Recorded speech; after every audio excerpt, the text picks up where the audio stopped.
Hey, it's time for Point and Shoot. This week we asked you to set your camera to the heart of the sun. What does that mean? You got to check out this challenge. We also take a look at the workflows that you guys use. What do you do when you shoot your shots from, how do you shoot it down to how do you produce the finished product? What's your workflow? Check it out. Hey folks, what's going on? Aunt Pruitt here. Hope you're doing well. I'm unbelievable as always, other than being scorching hot down here in the South. It's only about 120 degrees in the shade, but we'll deal with it. This is the weekly hangout on there with the smartphone photographers community. We like to call this thing Point and Shoot. Each week, we get together to discuss different tips and tricks to make you a better smartphone photographer. And every now and then, we also talk about different challenges that we've been doing and looking at different techniques and stuff. It's pretty daggum interesting and quite informative. So I'm gonna let these guys here in the panel say hello, because I'm joined by one of my moderators and one of our community members who actually put this week's event together. So let me start with my man down in Tejas and allow him to say hello. Mr. Michael King, what's happening? Hello, everybody. Yeah, it's only 85 degrees with 63% humidity. But next week, we're going to be in triple digits. Triple digits. Okay. All right. So then you'll be back to normal. Believe it or not, we're having a normal summer now for the second year in a row. Jeez, can't say that here, brother. It's good to see you as always, Mr. King. Appreciate you. Okay. Appreciate you joining us. Next up. I don't know who this cat is. Well, I know who he is. I just hadn't seen him in a long time. My man, Mr. Joey Kelley. What's happening, bro? Hello, everyone. And for the sake of discussion, it is currently 64 degrees up here at Bangor International Airport. And the low for tonight is 55. I would like to state, however, that yesterday it was 85 inside my house with the air conditioning on. Wow. Whoa. That's not good. I'm feeling what I'm getting what you're laying down. That's all. Oh my goodness. I don't know. However that goes. And where are you, Joey? For those that don't know. I am in the great state of Maine. I am located just right around Bangor, Maine, which if you were to take a picture of the state and pretend it was a dartboard, Bangor would be just about where the bullseye is, just about dead center geographically in the state. That's where the big airport is, right? Yes, we were, by the way, an alternate landing site for the space shuttle. Oh, I didn't know that. Yep, we got over over 10,000 foot runway at one point. That's awesome, dude. Or 5,000 foot. Well, whatever it is, anyway. But they never used it. Never used it. All right. Well, anyway, it's good to have you in. We haven't had you in and hang out in quite a while now, and I'm always glad to have you here, brother. Well, it's just an honor to be nominated. Jeez. Anyway, as I was saying a few minutes ago, we in the smartphone photographer community, we really enjoy taking our phones and going out and just snapping some amazing photos, because these things, they have a lot of capability in them, but sadly most people don't really pull that capability out. They much rather go and spend $3,000 on a camera and then another several $100s on a lens and take a shot that's going to be really good, but I can get fairly close with one of these, you know what I mean? Well, with some of them anyway. And we talk about how you can do that on here. But for tonight's discussion, we have a challenge that was proposed last week by my man, Mr. Kelley, because he won the previous challenge. And he called it Set Your Camera for the Heart of the Sun. Now, I have no idea what the hell that means, so I'm going to let Mr. Kelley just take the mic. You got the floor. Please explain, number one, the title, and number two, explain how the heck this challenge was supposed to work. All right. Well, I'm going to ask Mr. Mike, did you catch the reference on the title? Yeah, I kind of got the idea. I just wasn't 100% sure, like Mr. Pruitt.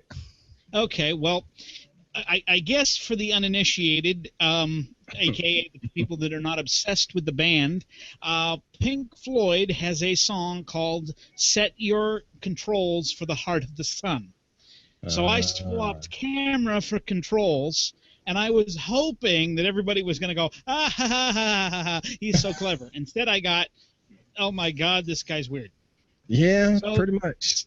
Story of my life. I don't know why. I shouldn't have expected anything different. Oh gosh. Now, here's the thing. The description of the challenge says using the sun. I'm going to paraphrase. Using the sun and using the sun only to create shadow, highlight and or not highlight, meaning put it in shadow, an element of the photo to tell us a story, create an image, show us something creative. And what I neglected to put into the description was that my intent was that you put the sun in the picture. But I didn't put that in there, didn't realize I didn't put it in there until after, oops. I had put it in there. I also threw in an old comic book reference, only the shadow knows. Yeah, I'm just all about references this week. But yeah, so my original intent was to have the sun in the photo. And that was based off of a couple of things. First of all, I can't speak for anyone else, but the conventional wisdom is that you do not shoot into the sun. Of course. Okay. For obvious reasons. For obvious reasons. Now, last week on the Hangout, talking about the challenge that I won, Mike Sweeney was talking about a photo of his that he also shot deliberately into the sun for other reasons. And that kind of got me thinking. It also got me thinking with a conversation that Ant and I had about, techniques, things that people don't do, something that is instructional. And my thought was, and originally try to put in the highest contrast shadows that we had, but I guess I had been away and not paying attention for a while, so there'd been a couple of shadow contests lately. So I said, all right, fine, let's shoot into the sun. And the image that I posted as an example, if you could bring that up, Ant. Sure. Please. Not to put you on the spot or anything. Right there. Where are you putting on the spot? Yeah. You're the visual effects guru there, bud. There you go. And there we are. Okay, so I hate to say it, but this shot does not qualify. This is an example shot that I shot in 2007 with a digital SLR on a tripod. This is Christmas Day 2007. And it was shot with an Olympus digital SLR, and this is only a few hundred feet from where I was living at the time, and it's this old semi-abandoned crane sitting there that's about to see another sunset and may or may not ever be used again. And I liked it. I liked how the sun lit up the boom of the crane, and you get all the intricate architecture within it, and you see all of this stuff in shadow. That you don't necessarily pay attention to. And the other thing I like about it is that it isn't a silhouette shot. And this was something that Ant and I also discussed midweek on the Hangout. A silhouette is when you put deliberately, or unintentionally, I suppose, but generally deliberately, you put an object between you and the sun. And if you put the object between you and the sun, or you and a light source, you're deliberately using the light to you're photographing the negative, if you will, of the subject. You're photographing the light coming around it, but you're not photographing the object itself. And I didn't want this to be about silhouettes, because silhouettes are not exactly easy to pull off, but they're also not terribly difficult, and we've done them not too long ago. Exactly. The idea of this was that you shoot into the sun, you use the sun to create a shadow to highlight or not highlight things, but it's not a silhouette. So, like I said, the original idea was that it would be something that you had the sun in it. I didn't put that in the description, so therefore we're not going to use that as a qualifier. Such a fail, Joey Kelley. Such a fail. No And comment. incidentally, by the way, I won last week's contest after Ant and I had a discussion about me getting a new phone. I have a Nexus 6 now, and I told him, I finally got a camera that I'm actually going to be able to take pictures with on my phone that I'm proud of. And what do? Bam! I win the contest. And I think Sweeney said something about I paid him to vote for him or something, and that's not true. I deny that, officer. We're not going to say that on the air anyway. Allegedly. Yeah. It's all good though. It was a good shot, bro. It's a good shot. Happy for you. Well, we're gonna what we do now, folks, is we go through the shots that were taken in the I can't talk tonight, that were submitted for the challenge, and I just go through and I highlight just a handful of them. I don't do every one of them, but we had some pretty good participation tonight this week. I think we had, was it 17 shots submitted? Yep, 17 photos by 10 people. So again, thank you for the participation, community. Good job. So let me pull up a screen share again, and we will take a look at a handful of these shots since Mr. Kelley has explained it. And as we look at them, we're going to discuss a few things. One that got my attention, this one.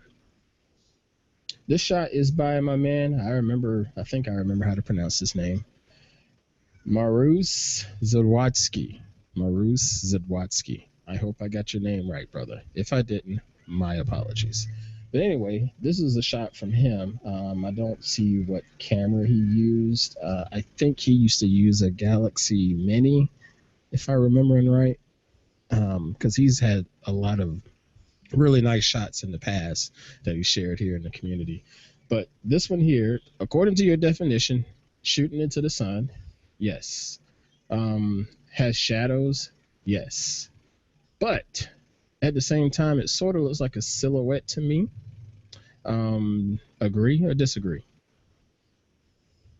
Yeah, no? Yeah, underneath the truest definition of silhouette, it is not, because you do not have the subject of the photo, which I presume to be the gentleman who looks like he's backpacking, I'm assuming, is off to the left and is not directly in front of the light. You and the light. Okay, all right.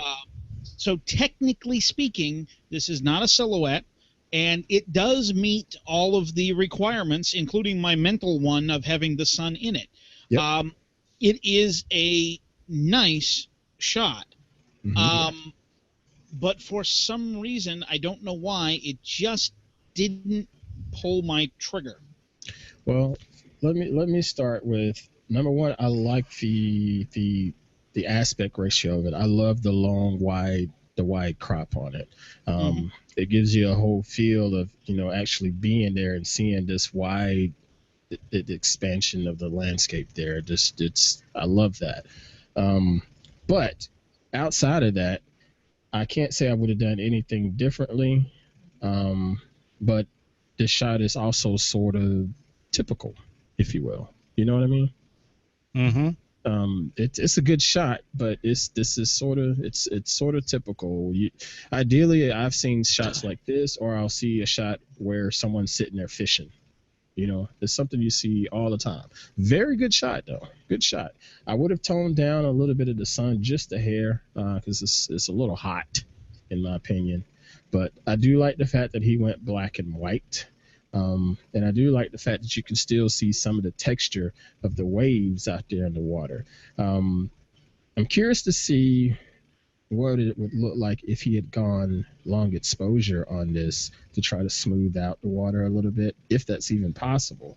With that bright of a sun, it wouldn't happen. Right. That's why I say if it's even possible. I mean, he probably would have needed one of those, what you call them, neutral density filters or something to try to pull that off. But other than that, man, hey, it's a good shot. Mr. King, let me start with you. I like it. Now, I think I would like it better if it was in color, but it's not a. He is so good. He's good taking pictures, and it's a good shot. It just didn't fit. It didn't really catch my fancy too much because it's black and white. I think I would like this one better in color. In color, okay. What about you, Mr. Kelley? Well, as I said, it didn't really pull my trigger any. And I can't really say why. Honestly, it just kind of just didn't. But that having been said, I wonder if it's a black and white because the color was so horribly washed out because of the strong sun. I wonder. That happens, right? Yeah, I mean, it happens. I mean, I have an entire series of photos from my SLR. I found out later what I did was bump the color temperature setting, and I got back these photos that were totally washed out and looked weird, and greens looked purple, and all these weird things because I had my color temperature setting wrong. So what did I do? I black and whited them. I took the color away to fix the photo. And I'm not saying that's what he did, but it's possible. When you get such a hot sun like that, such a bright, bright, bright sun, it's entirely possible that this thing, this shot was decolorized because there wasn't any color there in the first place. Mm-hmm. I could dig that. And I've worn those same shoes as you, Joey, where I've taken a shot and I've played around with it, and I just didn't like it in color because of the way the colors looked. They might have been a little too hot, or a little noisy, but put that in black and white and you can sort of hide those imperfections. Yeah, true. Black and white. See if I can find that. Ironically, it's only happened to me once because now I look for it, but I'll see if I can find that shot real quick. But sometimes black and white can hide a lot of screw-ups. Oh, yeah. All right. So see, that was December. You got it? 2007, maybe. Just a second. Here it is.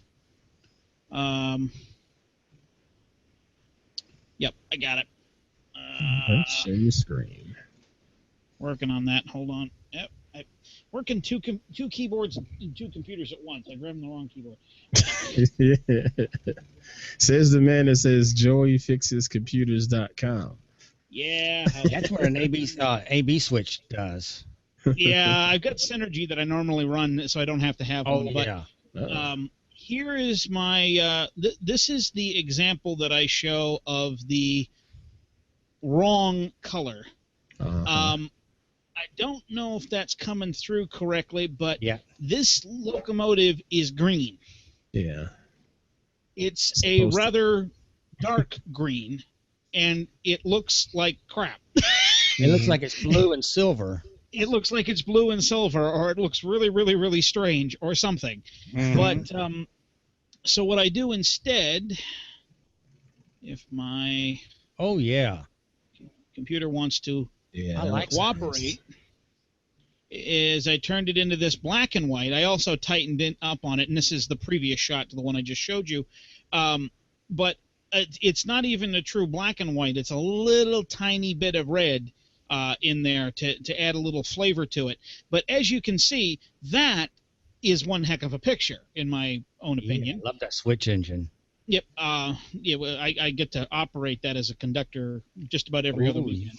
Cool. But anyway, it's a wonderful shot when you take the color away, because the color was such a problem.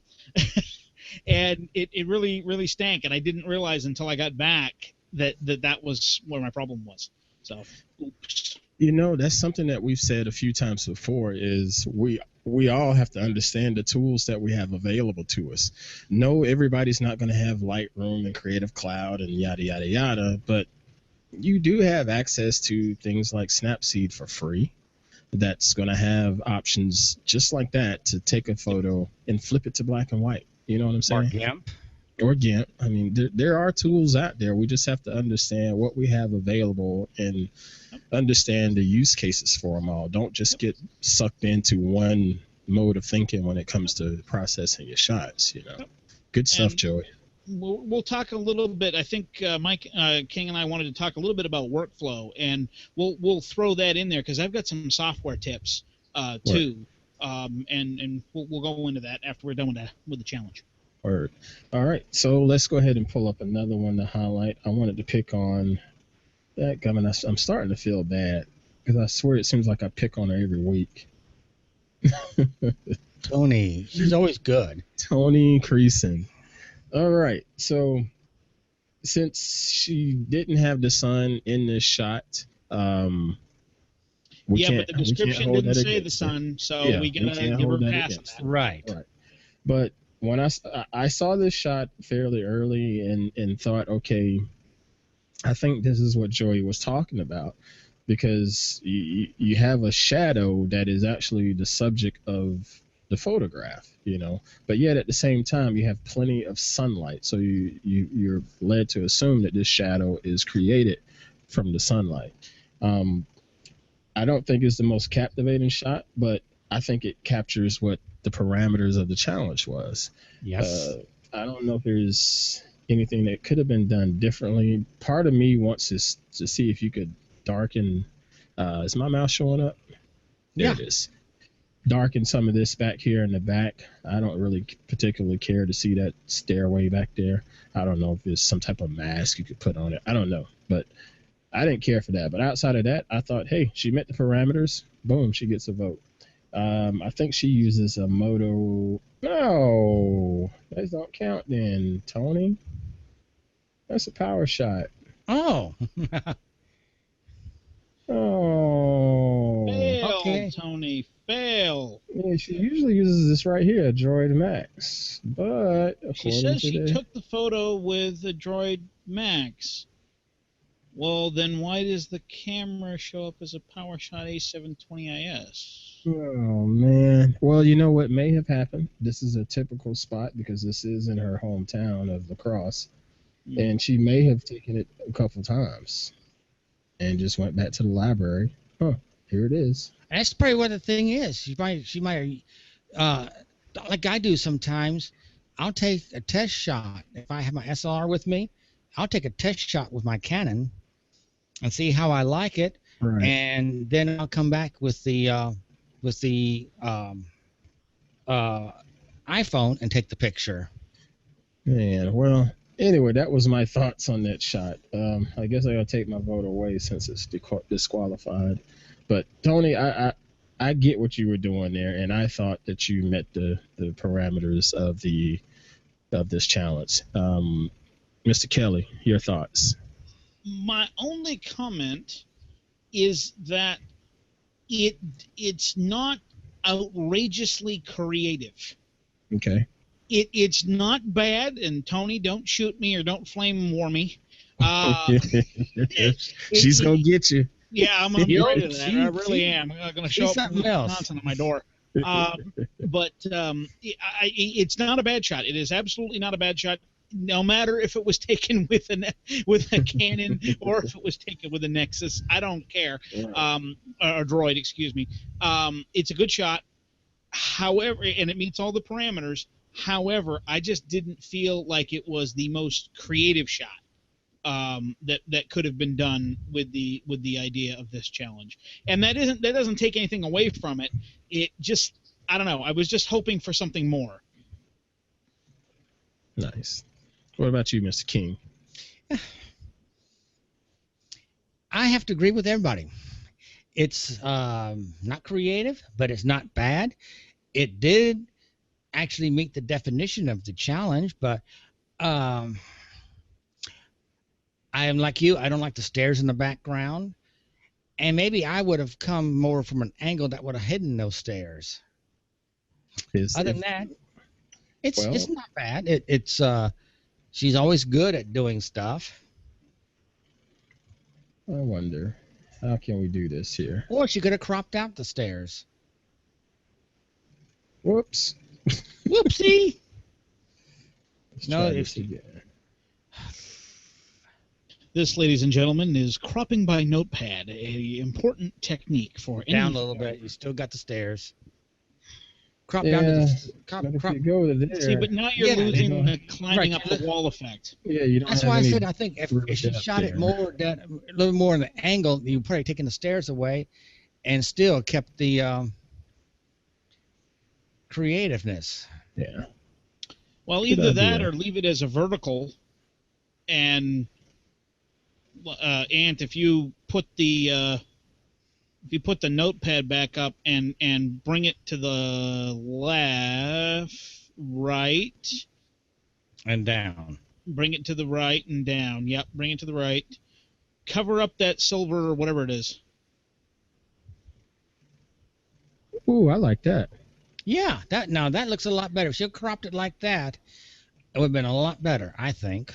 I like that, Joe. Good call. And the other thing is that she's also cut off the top of the tree, bush, whatever, on the top of the frame the way it's been cropped. So if you cut it more in from the left, like we have with the notepad screen, and went more vertical, because if you look, the shot is almost a square as it's been cropped, and I know that it wasn't a square when it was shot because they all some sort of a rectangle. Yeah. But yeah, if you make it a vertical and you take half the picture away and continue the vertical format, I think right that might have looked even better. If you leave it right there, Ant, that's a perfect crop right there. Yeah, like that. And to continue my Pink Floyd theme for the night, that's another brick in the wall. Oh, jeez. That's the only album of theirs I liked. The Wall. Really? That's the only one I liked. Dark Side of the Moon, man. Dark Side of the Moon. Music nerds. All right, so let's look at a few more top vote getters here. No, hold on. There was one more I wanted to look at before we got into the top vote getters. Where did he go? Right there. There he is. Let's pick on my man Michael King tonight, shall we? Tell you what, Mike. Why don't you go first and tell us why you shot it this way? Yeah, good idea. Go ahead. Well, I just and then we'll tell you why you're wrong. Where's Sweeney when we need him? Well, the only thing is, where I live, there's a damn parking lot. So no matter where I go, to try to get anything that looks good, I'm going to have cars all over the place and power lines, because this is Power Line City in this area. Yeah. And I just happened to see the sun, and with these clouds, I just said, nice looking sunset, and I just went for it. I wish I cropped out the building a little, part of Building 7 a little bit. Where is Building 7 on the left? Yeah, that's that roof right there. Okay. Right there. I would have cropped that. When I was doing it, I just was said, oh, that looks good. And then after I put it up, I said, oh crap, I should have taken out the Building 7 a little bit. That's okay. We're not going to crucify you this time. But where I go, there's going to be a ton of cars, and I can almost completely forget. I was been so busy this week, I completely almost forgot about this thing. This was like yesterday. I said, oh, I better get something in. Well, let me give you my thoughts on this one. I like the photo. After getting a further understanding of the challenge, I am more than happy to give it a vote, because I like the photo. I do agree with the cropping issue of that building there. That does give it a little more balance. But what I also like about it, and I don't know if you noticed it, is the way the power lines, they lead up to the sun. Almost like a little bullseye. I like that. The cars, they have sort of a leading line to them as well. It almost looks like the cars are on a curvature. I know they're not, but I guess that's an illusion because of the way the cars are shaped. But it almost looks like the cars are sort of curving towards the sun themselves. I like the photo, man. Anything I would have done differently? The roof over there, of course. I would have tried to play around with the sky a little bit more, maybe with one of those graduated filters on it to see if you can get a little more emotion out of them. But I like it. And this is within 6+, correct? Yep. Always. Stop. What are your thoughts, Mr. Kelley? All right. First of all, King, anything I say with all due sarcasm and lack of respect. No, just kidding. Don't forget, I do have a CHL. Yeah, right. You can fly all the way from. Don't mess with Texas. Anyway, actually, Ant, can you bring that notepad magic cropping thing back up, and I want you to almost flip it 90 degrees, if you will. And I want you, yep, almost. Just so draw like a 1.5 inches by whatever width. Whoop. Crap. There we go. Sorry. Go back. There we go. There we go. All right. So, yeah, make it wider. Okay. No, wider, whole width. There we go. Slide it down. Keep going. Keep going. Keep going. Nope. Not what I wanted you to do. Nope. Wrong way. Wrong way. Bring the whole frickin' thing down. We're trying to get rid of the cars. There you go. Down.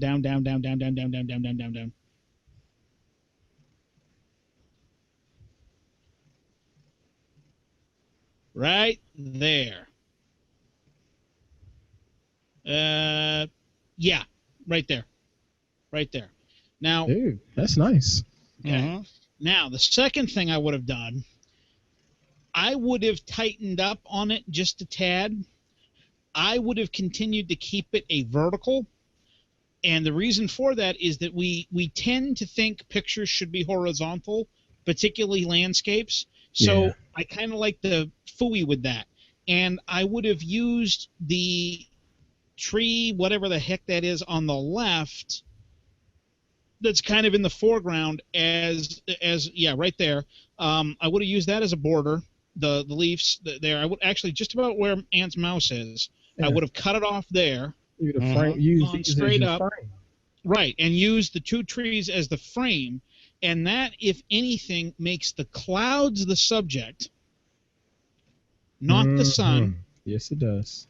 It gives you, it puts the sun on the bottom, gives you an almost perfect rule of thirds, ish, close, and it gets rid of the cars, which are either, if you follow Ant's line of reasoning, nice and drawing a line towards it, or they're extremely distracting. I go with the extremely distracting. Slide that a little more to the left, Ant. There you go. Now with the bottom of that cut off, and then also I would have cut off from the right as well to truly make it into a vertical. Exactly, right about there. And that would have framed that up nicely. I would have tried to center the sun, if at all possible, by adjusting the crop. And I would have cut the vehicles out completely, left the power lines. And like I say, at that point, the clouds become the subject, not so much the sun. Yeah. Good call. You know, and that's it's just, I understand where you're going from, King, on this one, because it sounds like it was a quick shoot. I haven't done anything for this shot. Let me get for this challenge. Let me get something in there. Probably wasn't a whole lot of editing to it, I'm guessing. Maybe some color saturation and whatnot, shadows, etc. But there wasn't a whole lot of cropping being done, and I'm okay with that. That's fine. But I think I would have put just a little bit more cropping into it, and I think that would have been better. That's good Refresh stuff. the picture. Refresh your browser. You changed it.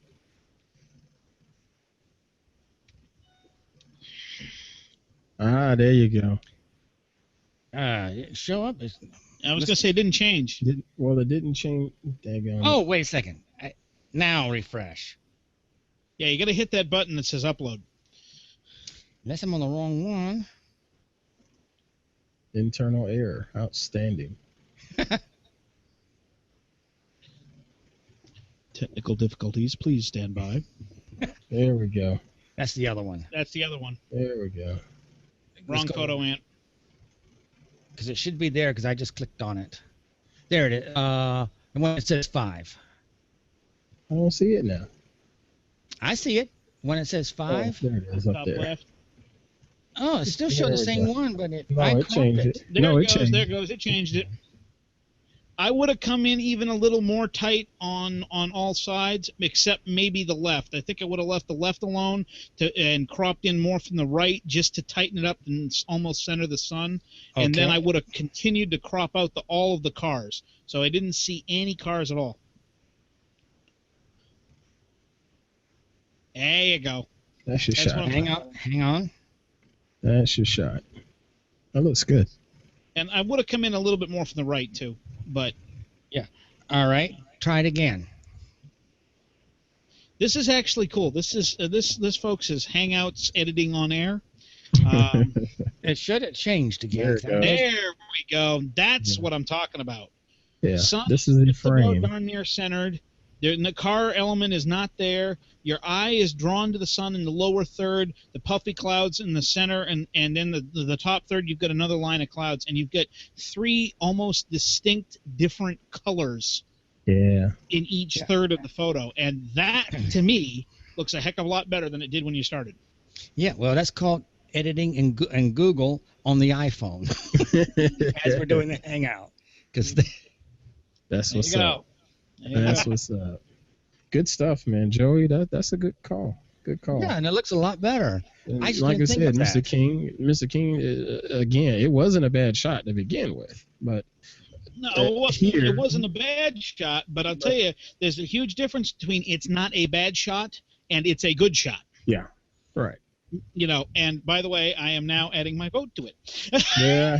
That puts it tied again. Not that it matters now. The other one's still at 7. We've already had our declared winner. That's done. We've already declared the winner. That did make it. Thanks, guys. That did make a difference. I was thinking of that, but I just wasn't 100% sure. Good stuff. All right. The other one was done in HDR, and I didn't like it, but I put it up, and after I put it up, I said, "Ooh, that looks sorry." Before we get to our winning shot, I like that one with the. Okay, never mind. I wanted to go to this one. This one got an early vote from me because at the time of the challenge, at the time when I thought I had an understanding of the challenge, I said, okay, it's not really a silhouette because I can see some color here. And secondly, I like the idea that she went with forced perspective, and the whole starburst, sunburst, whatever you want to call it, lens flare. I thought it looked good. It didn't look too crazy and outlandish, but I thought it looked good. Not a bunch of hot light right there. But this is within G4, I believe. Yeah, LG G4 from Miss Annette Holland. I like it a lot. What are you guys' thoughts? I got to admit, I come back to the thing I said earlier about another shot. It's not that it's bad, but it's not incredibly creative. Okay. It's not bad. It's not bad at all. I mean, this is one of those photos that you could be very happy to post up on your blog or as your cover page on Facebook or Google Plus or anything like that, and be totally happy with it and be cool with it and whatnot. I think it would be more interesting if it was cropped horizontally, not as a square. Horizontal. Yeah. So, bring that up a little bit more, up a little bit more. Good. And maybe bring one down from the top and kind of cut off those 2 knuckles. But I don't know. Because of the way it's cropped, you can tell that it's someone's hand. If you crop out those 2 knuckles, more of the picture appears to be in shadow, and you don't know what it is immediately. You kind of have to look at it and figure out what it is. See, I like the fact that you do see that it's a hand. That's what I do like about it. Grabbing the sun. Tomato. I mean, a lot of this, by the way, and I'll say this before, your mileage may vary. YMMV. A lot of this is about how people would shoot something. You're right, sir. So just because I don't like it doesn't mean that someone else wouldn't disagree with me and tell me I'm totally wrong. Damn right, sir. Damn right. All right. So she got 5 votes using her LG G4. That's a fairly new phone. Let's see here. So let's go ahead and take a look. Oh, King, let me get your 2 cents. Yeah, Joey's full of it. He's full of it. Okay, so. No, I'm not joking. I'm just joking. Vary. Right. Again, it didn't float my boat for some reason. I just didn't get any feelings off it. It's a forced perspective, but it really didn't. I just didn't like it for some reason. All right. I'm the one lone guy. Which well, is no, you're not the only one because it got 5 votes. Yeah. To my way of thinking, the one that got 4 votes, that is just above that one on the left, is a better shot. Is a better shot. The only reason why I don't like it for this particular competition is that it is a silhouette, and also that we don't have the sun in it, although, again, that wasn't in the letter of the competition, so I can't totally discount it from that perspective. But this is most definitely a silhouette. There is nothing in the shot that isn't in silhouette except for the water itself. Right. So that's a silhouette shot. There's you can't argue that. Yes. And it is a very nice silhouette shot. It wasn't what I was truly looking for. Yeah. Yeah, it was a good shot. And you can tell it was done on a foggy day because and everything. That's probably one reason why you didn't see the sun. Yeah. True. No, I think this is the exact same person, the exact same day that we saw that other shot from him. Yeah, it's Marius. That we talked about earlier, because that looks to be the identical backpacker. It does. Yeah, so it was probably cloud cover, which, you can't predict the clouds. But ironically, though, I guess I'm the only one that +1'd it. There's that one on the right there to the right of the sundial that I really liked. It was one of the first shots that was posted. Joey, I like this one too. I thought I voted for it. I like this one too. It's got some issues with this noise here. Damn, I thought I voted for it. But outside of that, I like this one. I felt that I didn't know if it met the parameters. I felt that it met the parameters because not only do we have the sun in it, which again, that was an unwritten one, so I can't really plus or deny that, but it looked like what I was expecting to see with a shoot into the sun, show me some shadows type of challenge. And I like the fact that although it's got some noise, that's coming from the heavy visible light from the sun setting in that position. I like the color. I like the fact that despite the strong sun and the heavy shadows, you've still got color. Nice color in the shadows. Nice. It's very nice. It's well done. And I like that shot. I really do. That was one of the first ones that was posted, and I really like that one. I like that early on as being the shot, and whatnot. If for no other reason than it must have been a fairly difficult shot to get and to get right. I bet so. Like I said, at the time I didn't know if it met the parameters, and personally, I try not to vote on photos that don't meet the parameters, and they can be great shots, but I've tried to tell myself, okay, it's a great shot, but does it meet the letter of the challenge? This one I think did, because I didn't think that it did because I didn't quite understand the challenge, honestly, but I got it now, so I'm like, yeah. Yeah, because you can see where the people are. You can see the shadows. You can see the shadows, I guess, of a telephone booth, and then everybody down the street, as they're walking, you can see their shadows. Yeah, this is good stuff, Mr. Marcelo Alejandro. And the sun's in it. Good stuff, Marcelo. It's always good. So let's go ahead and take a look at our winning shot before we get moving on out of here. Mr. McClusker. It's not this one, because that one doesn't count. Right. Timothy McClusker. Tim McCusker. Hot diggity dang. He's so damn good. But that's why he wins half of these. He's gotten yet another phone. Tim has gone from the S5 to the S6 to the iPhone 5 to the 5S, back to the S6, then to the OnePlus One. Now he's on the LG G4. And he's done that all within about 2 months. I swear he's gone through a lot of phones. But how's he do it? I don't know. I'm just joking. Tim is really, really, really talented, though, when it comes to these. Oh, yeah. Another multiple challenge winner. So I know he's thrilled about trying to figure out a new challenge for us. And he always makes them difficult. But this is with an LG G4. He used his go-to editor of Photoshop Express.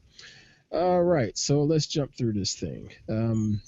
First off, the color of this thing is absolutely gorgeous.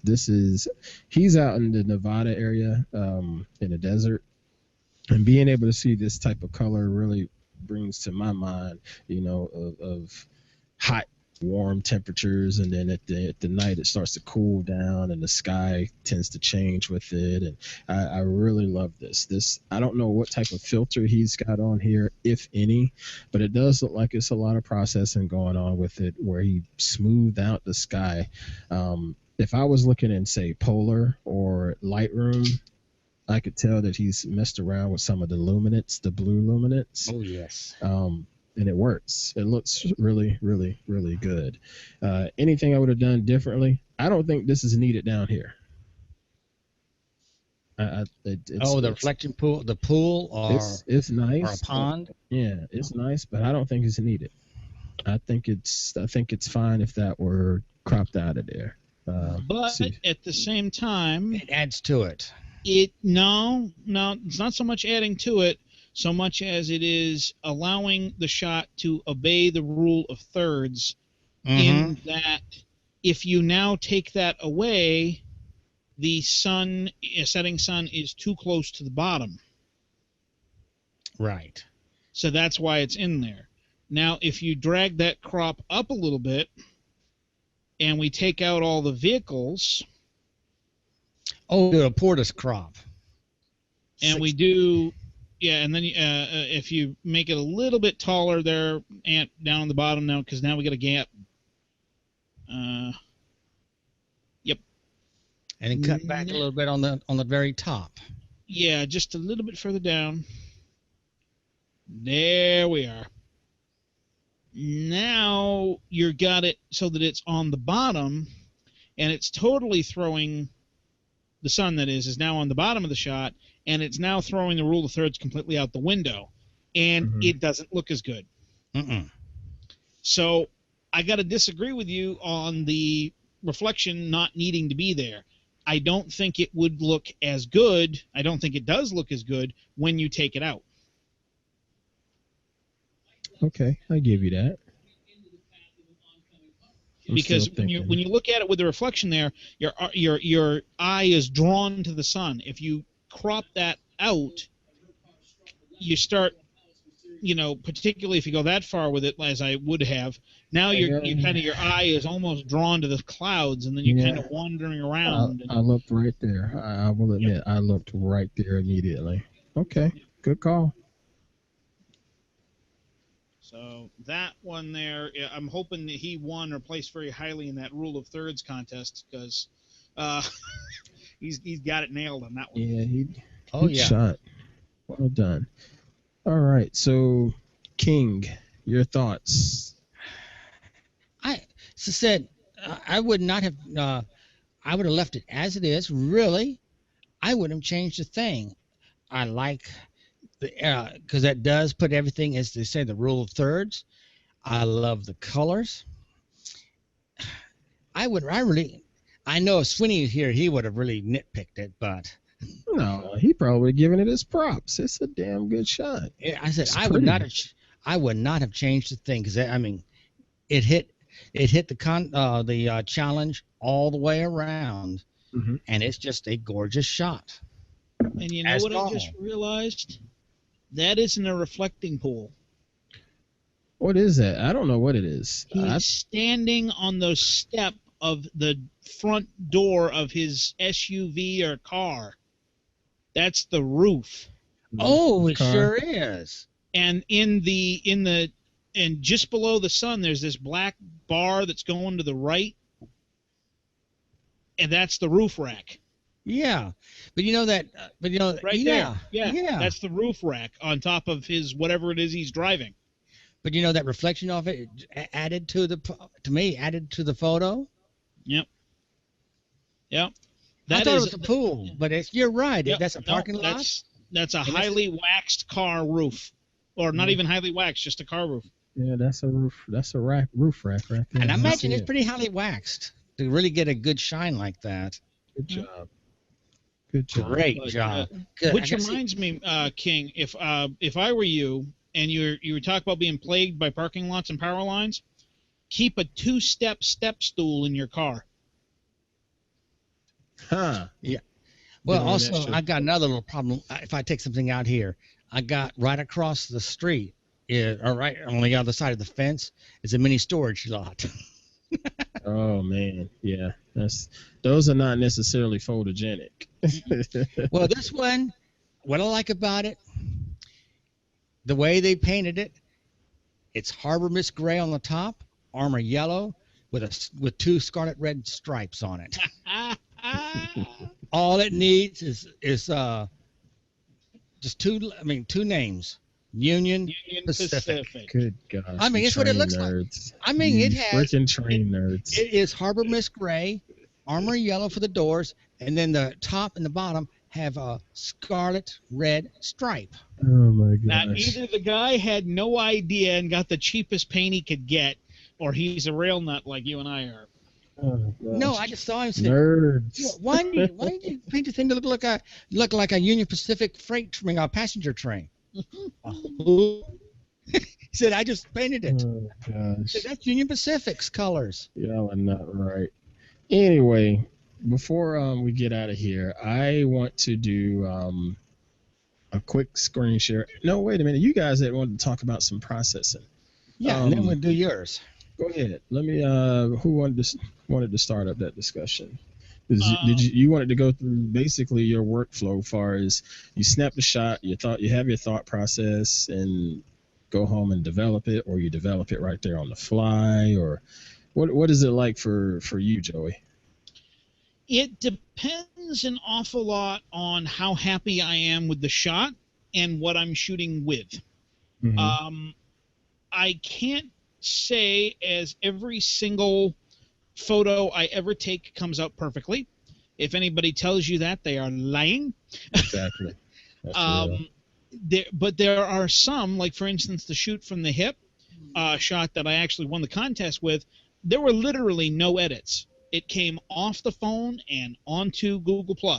No editing whatsoever. Right. A lot of my shots are like that because I have found that the more I tamper with them, the less I like them. That is not always the case, as I showed you guys earlier with that one with the color temperature that was totally off. So there are times. In a lot of the shots that I take these days are what I call kind of grab shots. Another term is snapshot, which are not a lot of pre-thought put into it, not a lot of composition really. It's it's a picture of the dog, it's a picture of me, it's a picture of something like that. And let me see if I've got a just good little example. Snapshots essentially. Yeah, they're just the grab shots that everybody takes. I don't have kids, so I take pictures of the dog. Right. That kind of thing. And I don't usually do a lot of editing with those. If they go anywhere at all, like on a Facebook, on a Google+, they usually go straight from the camera right onto whatever medium I'm sharing them with, email, etc. However, those are also the shots that I don't care about as much. So, moving on, if I do care about the shot, my first go-to is Picasa, Google's Picasa. And this is assuming, by the way, that I'm editing not on the phone, which traditionally I don't. Traditionally, I don't edit on the phone because I haven't had a phone powerful enough to run editing tools. Of course. But if I'm editing on the PC, my first go-to is Picasa. I use it to organize and crawl all my folders. I use it to categorize everything, and I have everything sorted by date so that I can hopefully find stuff when I'm going to look for it. And that's very helpful for me. The search feature that's built into the Picasa software, you just type in 2 or 3 characters of either a folder name or, in my case, quite often a railroad name, because that's how they're sorted, and that's what I'm looking for. I just type in, BML for Belfast Moosehead Lake, and bam, I start getting my hits up. So then if I know, okay, I shot this in 2007, which I knew that particular shot I was looking for was in December of 2007. I scroll down to 07, bam, there it is, and I can find it. And Picasa does an awful lot of editing, quick, easy, dirty, fast edits. They're not gonna, you're not gonna pass muster on a photo competition for a magazine, but quite often they're quick and dirty, and they work very, very, very well. And so that's my go-to on most of the editing that I do. If I can't do it in Picasa, there are a couple of other tools that I recommend, one of which we touched on before we went live, which is the GIMP. And the GIMP, or the GNU Image Manipulation Program, GIMP.org, is a open source attempt to clone Photoshop. And it's free. It works marvelously well. It has, and I'm going to say it has probably 95 maybe % of the features that Photoshop has. It does. I mean, it's got layering, it's got capabilities, it's got filters, it's got saturation, contrast, dodge, burn. It's got all of these things in it. And I used to use that a lot before I got my Creative Cloud subscription. I used GIMP a lot. Yep, and I still do. And I'm very happy with it overall. It is, however, a learning curve. You don't find people out there that advertise themselves as being a GIMP expert. You will find people out there that advertise themselves as being a Photoshop expert. There's all kinds of Photoshop tutorials and whatnot. Not so much for the GIMP. So you have to be a little bit self-taught, and sometimes you have to fiddle with it to get it just right, whereas Photoshop has a lot of automatic things and hit a button and it's done for you type things that speed up the process. So it's not exactly an even trade, but for the low price of free, you really can't argue with it. The other one that I use, and I will admit this is usually my third one on the list, is called Light Zone, and I just had to Light Zone is pretty popular here too. Mr. Robert Knight uses that a lot. Yep, and Light Zone is an open source clone of Lightroom from Adobe. And I have to admit I haven't been keeping up with it, but to me it's kind of like Picasa on steroids. It has this ability to show you a big gallery of all your photos, and it has more advanced editing than Picasa does. But to be honest, I don't tend to use Light Zone. I tend to take it, if I can't do it in Picasa, I jump straight to the GIMP. Yeah. That's just the way I work. If I had started with Light Zone, I'd probably do 85, 90, 95% of my editing in Light Zone, and I'd never go anywhere else. It's pretty nice. I remember my first attempt at Light Zone, and it intimidated the crap out of me, dude. It was. Yep. I was like, holy crap, what am I doing? Let me just go back to GIMP. And GIMP intimidated me as well. But Light Zone really did mess me up. But I could probably handle it a little more now, considering I've spent more time inside of Photoshop and I've spent a lot more time inside of Lightroom. Yeah. But yeah, that's good stuff. What about you, Mr. King? What is your workflow? Generally, what I'll do, when I take a picture, I will then first, edit it on the iPhone using, the Creative Cloud, the Lightroom Mobile. And if I need to do any fine tuning, I will either use. I don't use the Photoshop one, but I've been running since they have Pixelmator now for iOS. I've been using Pixelmator. Then I'll put it back into Lightroom, and then what I'll do, because I never like to just trust that little phone, the little screen on the phone. I will then, because of the Creative Cloud, allows me to transfer iOS pictures to Lightroom on the Mac, where I can do the full size and blow it up. and see how it looks. If it said, oh, well, I need to take some of the if there's a lot of graininess or noise, let me just try to take the noise out with that. Once I do that, then I send it back to the phone, to Lightroom, and then I'll upload it to whatever I want to put it on, Google, whatever platform, whatever photo thing sharing I want to do. Flickr's the other one. Yeah, and see, your workflow sounds very familiar to me. From it and somewhat like Joey's. It depends on the particular scenario. I have moments where I am shooting something and I need to get it out quickly because of stuff I got going on in social media. Like if I'm out at an event or something, and I'll shoot it, and I like it when I shoot it, but I would like it more if I was to process it. So I would pop open Snapseed real quick, do what I need to do, save, boom, push it out. Or if I know I'm going to have some time, I'll wait till I get back to my workstation here at the desk or my recliner or what have you, and I will start with Snapseed on the phone, do what I need to do there, and sometimes I'm happy with it and I'll publish it. Sometimes I'm not. I will save it from whatever Snapseed gave me, and then I'll see what Lightroom Mobile has to offer. And sometimes Lightroom Mobile gives me the finishing touch, if you will. And I'll go from there. But if Lightroom Mobile doesn't give me that finishing touch, I will then put it up to the cloud somewhere, come to my workstation here, and open up Lightroom on the desktop itself. It's going to have a little more functionality and a little more granular editing that I may need at that particular time. So we have very similar workflows and thought processes, and it's pretty neat to see that. Yeah. Well, since I have Retina on my Macs, or Retina, the 5K iMac and the Retina MacBook Pro, I like to have that bigger screen, and that way I can say, oh, okay, this look in, and some of them will say, oh, no matter what I do.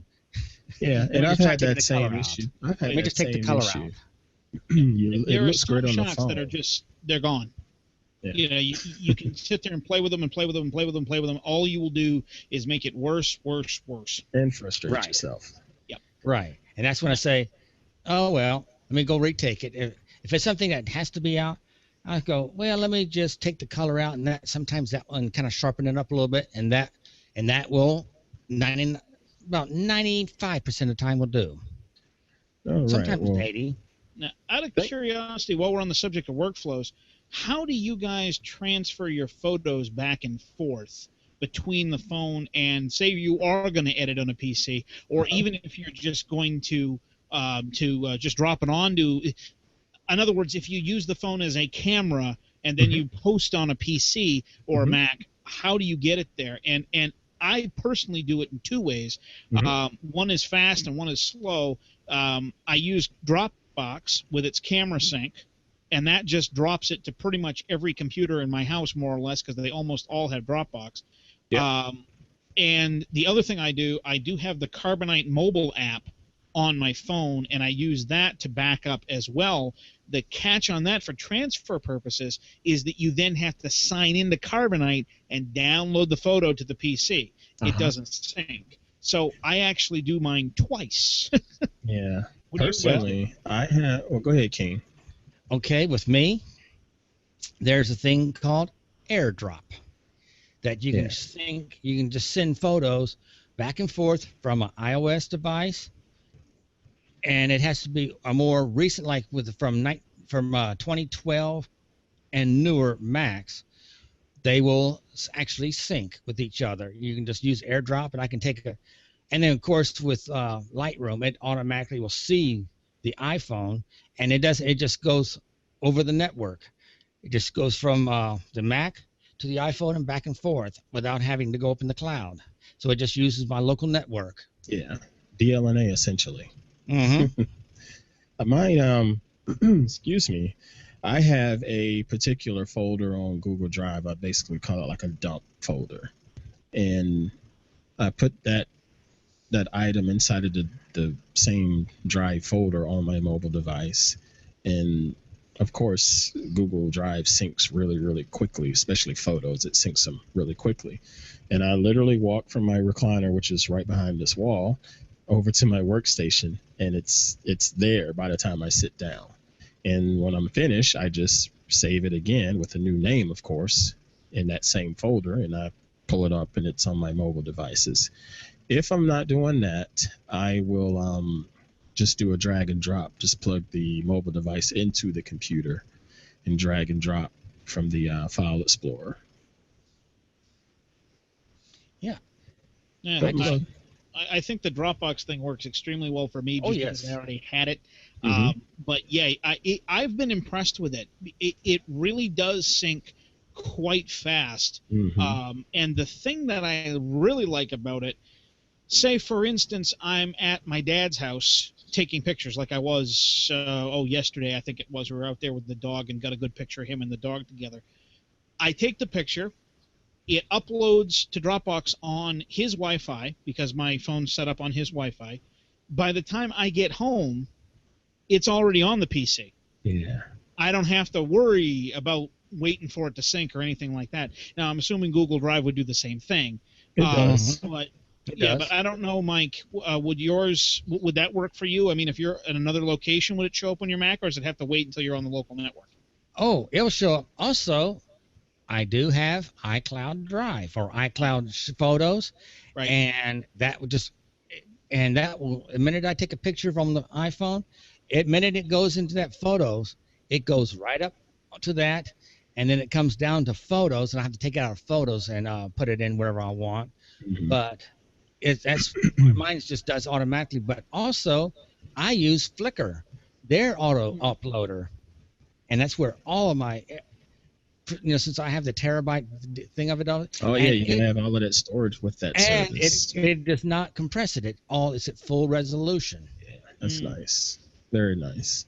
Yep. Good stuff, gentlemen. All right, before we get out of here, I want to do a demo for one of our members. My man, I believe his name was Ronald, Mr. Urgent. I had shared a shot that I snapped a couple days ago, and when I did the editing on it, I was pretty particular about what colors I wanted to look a lot more saturated, and it ended up being the sky and the swimming pool. I wanted that blue to really be blue in comparison to the rest of the photos. Only problem is the background had trees, and of course your trees go up towards the sky, so they're going to cover parts of the sky, and you're going to be able to see through the leaves and limbs and stuff. So there were small areas of the sky that didn't have the exact saturation as the rest of it, and I couldn't really pull that off because I didn't do it on the computer. I did it on the Snapseed app on the smartphone.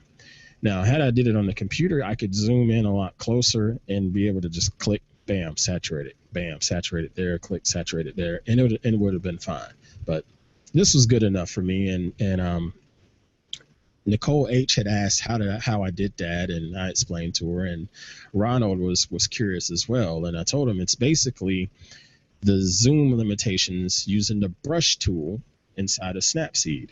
And so I told him I'd show him. So I'm going to pull up a screen share. I have my tablet here this time instead of my phone.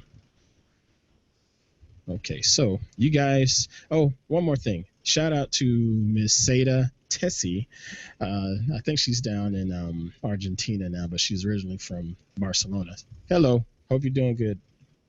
Anyway, now, you see my screen? Yep. All right. So this is my tablet here, and this is just a shot that I grabbed up in New York City, and this is the original shot. I have a processed version already out there published, but if I wanted to go in and say do some touch up on the sky inside of Snapseed, I would go to the menu option and I would hit this brush tool, which is right there.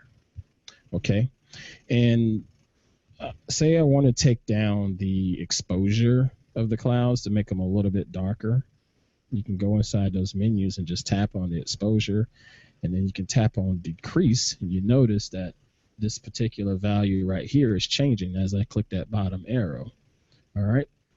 So now I got it down set to 1, and just take my finger and go across the screen, and you'll see the clouds have a lot less exposure, making them darker. But the problem right here is the skyline, and you see the sky continues to go down behind there. And my finger is pretty daggone wide, so if I was to do it with my finger, I end up going over the top of the building and things like that. So what you'd have to do is use your fingers on the screen and do a pinch to zoom in, and I'll do that now. Okay. And when you zoom in, you get a little bit larger real estate to work with. So now I can put my fingers there and do the sky a little bit easier. And sometimes you can zoom in even more, like this here. That looked like a tornado coming down. And yeah, I got a little sloppy right there going against the edges of those buildings there. But that is also fixable. You just go to the eraser function down here. And then you just wipe over it like that. So now if I was to zoom out on this by pinching it, you can see that I was able to get down in between those buildings a lot easier instead of doing it at this regular perspective. Like I was going to try to do it right there. There's no way my finger would get in between there. See what I'm saying? But that's the zoom tool, the zoom and brush option inside of Snapseed. So, Mr. Ergen, hope that helps you out. Snapseed is, again, one of my favorite free photo editors available on Android and on iOS. And it's gotten better. The update was a little wonky to get used to originally because it took away some of the menu options and moved things around. So the interface was totally different. But spend a little time with it. You can still get into all of the different options and make some nice granular edits to your photos. And as I said previously, this isn't the catch-all photo editor. It has its strengths, it has its weaknesses. Don't just limit yourself to Snapseed. Use it for whatever capabilities that it can offer for you and your photos. Like I said before, I have used it in conjunction with Lightroom Mobile because I can take a noisy shot, put it inside of Snapseed, do all of the touch-up that I need to do, and when I'm ready to denoise it, I don't have that option inside of Snapseed. I have to take it out and put it into another editor, such as Lightroom Mobile, and then I'm done. Know what I mean? All right, so that's that. I will allow you guys to do your sign-off and tell everyone where we can find all of your wonderful smartphone photography work. We will start with my man in Tejas again. Mr. King.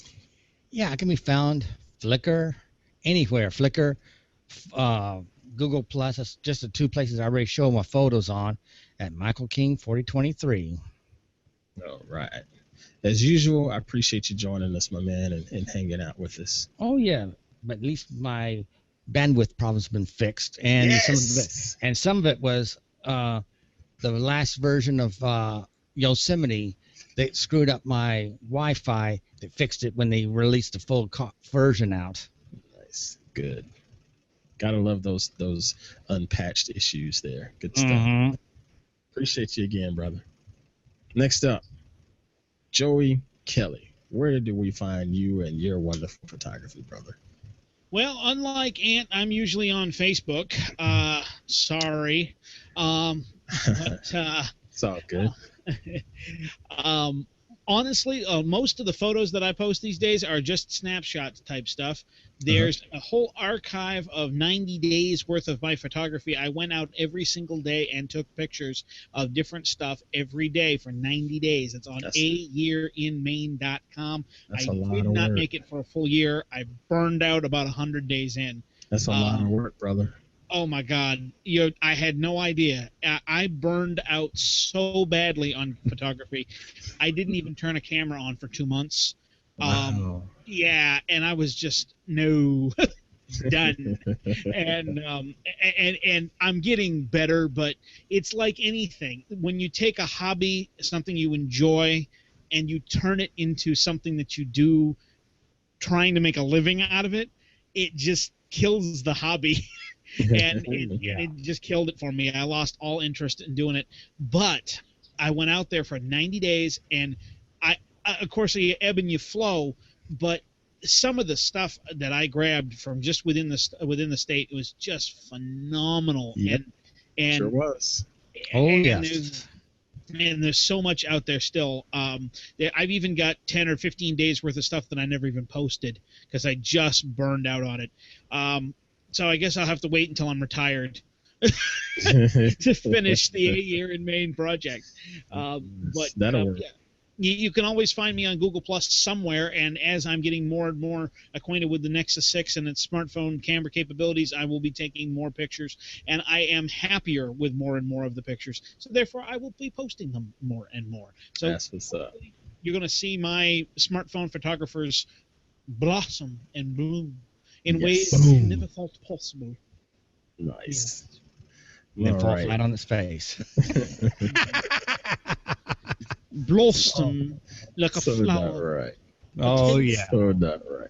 Well, thank you again, both of you gentlemen. Joey, I really appreciate you hanging out and appreciate your insight that you shared this evening with a lot of those photos and helping us to see the different point of views that those shots could have taken, and it makes a difference. Little tips like that really do make a difference, and it's nice being able to share stuff like that with not only the community, but with the people that watch these hangouts that we put up here every week. So thank you again, bro. Oh, yeah, no problem. And don't forget, everybody, if you're in our community, feel free to join the hangouts. We love to have the uninitiated and those that have never done it before. It doesn't have to be just Mike, Ant, and myself talking to each other. We can have, even just Sweeney. It's just nice to have other people in here. Yep. It's nice to get people in here and join for the first time and can come back. It is a community online, and then when we do this hangout, it is still the community. There's nothing changed when these cameras and lights come on. Nothing changes. We'd love to have more new faces in here because it's always just the same ones, and I like to see other new people showing up. Are you saying you're tired of seeing me, King? I take the fifth. That's okay, bro. No comment. Well, you're going to be seen no matter what because you're the big boss. Good grief. Thank you, gentlemen, again. Lastly, myself, my name is Ant Pruitt. Find me here on Google Plus, or in all honesty, if you just go into your Google Chrome browser and put in Ant Pruitt, it will show you all kinds of stuff for me. You'd be surprised, unfortunately, some of the stuff that's out there with my name on it. But yeah, look up Ant Pruitt and check us out here on Google Plus as well as Twitter. You see the little handle right there at Ant_Pruitt. My YouTube channel, which is where all of these hangouts are going to be housed, just go to youtube.com/AntPruitt, and that'll pull up the whole library, which includes these, as well as I have a tips and tricks little playlist and a mindless playlist, and my kids, and just it's a bunch of videos out there. And be sure to click like and subscribe on that. Lastly, if you're curious about joining our smartphone photographers community, just hit me up or hit one of these guys up here in the community. They're moderators. And what we'll do is a little semi-background check to make sure you're someone to fit in. Just look for the smartphone photographers community hosted by Ant Pruitt. And there's going to be a button on there that says request an invite. Click that. It'll notify all of us to let us know to go in and take a look at your profile and make sure you're fit. And we'll either approve you or deny you. But we'd like to approve you. Let's just be real here. We go through that little process because it's not about people popping in and just spamming with all of their pictures that they've snapped on their phone. It's more to it than that. We want people to be able to get better at taking photos with their smartphone. You know what I'm saying? So not only are you expected to share your photos, but you're also expected to share your experience with that photo, your thought process, any tips and tricks and criticisms that you can offer to other members. All of that, man, because it helps. I've had this community going roughly 2 years now, and I've learned a ton of stuff from everybody in that community. Tons of things, and it's made me better, and I'd like to think that it's made everyone else in the community better just by hearing all of the same dialogue and tips and tricks. So that's why we have that little approval background check process, if you will. So and if you do when you do ask to join us, please have photos for us to look at, because that way we know that you're actually interested, because we got so many that do ask to join. I never see any photos. Yeah. They don't even shoot. I'm going to assume they're ashamed to shoot. I don't know. But anyway, we work through that stuff. Or they're spammers. Yeah, or they're spammers. But we work through that stuff. But yeah, be sure to check us out. We have a website at smartphone-photographers.com. Again, that's smartphone-photographers.com. Check out the website. Lots of stuff there. All of the reruns and other little resources and stuff that are there. Each week, we will be back here on Thursdays at 9 p.m. Eastern Time. That's Thursday, 9 p.m. Eastern Time, doing another hangout on air, and we will discuss another weekly challenge. So, again, congratulations to my man, Tim McCusker. You are due for a challenge theme, my man. I know that just thrills you. So, congratulations to you. Folks, thanks for watching. Thank you again to the viewers that are watching live. Thank you, Miss Tessie. It's really nice to see you here. And we'll catch you guys on the next one. Take care.